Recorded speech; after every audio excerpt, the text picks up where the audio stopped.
sneaker story will be on the white cement 3. What's up guys, PTC aka WeAreTheTrend back with a new video, and today it is going to be another sneaker story, and today's sneaker story will be on the white cement 4's. Alright guys, so the white cement 4 right here dropped the beginning of January 2012, and it was a very anticipated release. A lot of people wanted this shoe because it hadn't come out in a long time, but luckily for me, I had a friend who worked at Foot Locker, and the shoes were still like kind of like crazy, but it wasn't like how it is like right now, like full scale blown like crazy. Every release is just nuts. So I hit him up and told him, I was like, dude, is there any way you can hold me a pair of the 4's coming out? And he was like, oh yeah, let me just check with my manager and stuff like that. So he checked with his manager, who ends up being like one of my best friends right now.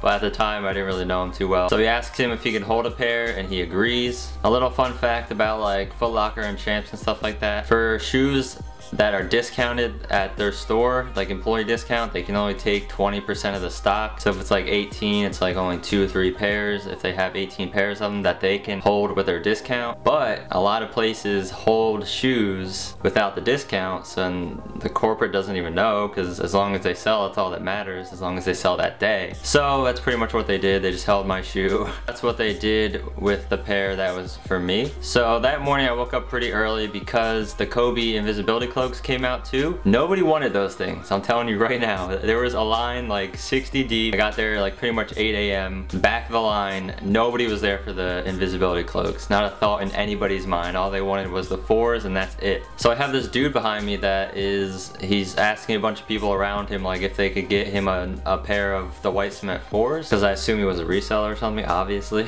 So everybody pretty much says no because they're already getting the pair themselves. And he asked me, he's like, yo, are you getting the 4's? And I'm like, no, I'm getting the Kobe's. And he's like, oh, is there any way you can grab me a pair, like if I give you the money? I'm like, yeah, sure. And looking back now, I probably shouldn't have done this because I pretty much just like encourage reselling, but I was like, yeah, sure, why not? I'll be a nice guy. Maybe he's gonna wear them, but I'll get into that. So the dude gives me like the 160 bucks or whatever it was, which is weird. Like, I know he's standing right behind me, but I don't know if I'd just give somebody cash when the line is still super long. So the line is going like super freaking slow because it's like 60 to 80 people, and they only let like 5 people in at a time, and you have the people who can't check out quick for the life of them, which is crazy annoying. So I finally get to the front, and we're walking into the store, and they ask you normally like what size you need. I'm like, an 11 in the Kobe's and 11 in the 4's. And they had like all the 4's stacked up on the counter, which is weird because they don't do that anymore because they don't really want people knowing how much they had or have. But they had like every pair of the 4's stacked up, and they had a bunch of them. So I pay for my Kobe's and the dude's 4's or whatever, and I walk out of the store, and people look at me weird because I have a Kobe like box, because nobody wanted those Kobe's. I'm telling you, nobody in that line wanted the invisibility cloaks. So I give the guy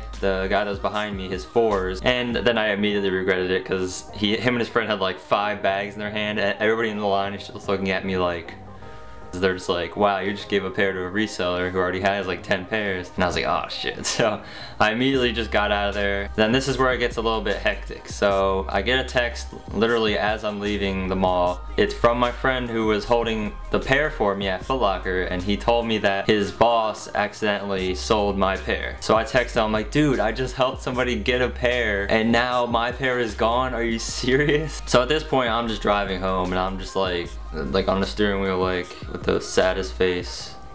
Like, I got the Kobe's, but I was just, I was sick, dude. I was so mad. But then I get a text, and he's like, oh wait, my manager found them. He didn't sell them because he thought he sold them, but he didn't. And I'm like, thank God. So he buys them for me, and then we meet up at a McDonald's, get some breakfast or whatever. It's still early. Gave him his money and stuff like that. So I'm showing him the invisibility cloak Kobe's, and he's like, dude, those are sick. And like, he really wanted them. And I'm like, dude, they probably still have pairs at the store. Nobody wanted them. So when we left McDonald's, he was like, yeah, dude, I definitely really want these. We had time to go back to his house so he could pick up some money, drive back to the mall, and get himself a pair of the invisibility cloaks. and that was like, what, 3-4 hours later, which is unheard of for any like dope shoe right now. And another crazy thing is when we went back to get the invisibility cloaks, the manager that was working was returning a pair of Black History Month Kobe 7s in my size because he didn't like the way they fit. So I'm like, dude, so I picked those up too. I just got like the ultimate hookup that day. It was just a great day for me. So in the end, I ended up with my Kobe's, both Kobe's, BHM and invisibility cloaks, and the white cement 4's that I thought were out of my hands. And if those invisibility cloaks would have just released once and not restocked like the 6 times after, I really think that the price would be a lot higher than what you see them for right now, because everybody was regretting not picking them up like after they first released. Then once they restocked, I feel like everybody had them. The price went down, the limited factor went down. But hey, that's sneakers, right? Alright guys, so I really hope you enjoyed this episode of Sneaker Stories. Please thumbs up this video to show me that you did like this, and make sure you subscribe so you can check out more of my videos and future videos to come. I definitely have a bunch on the way. So as always, thank you guys for watching.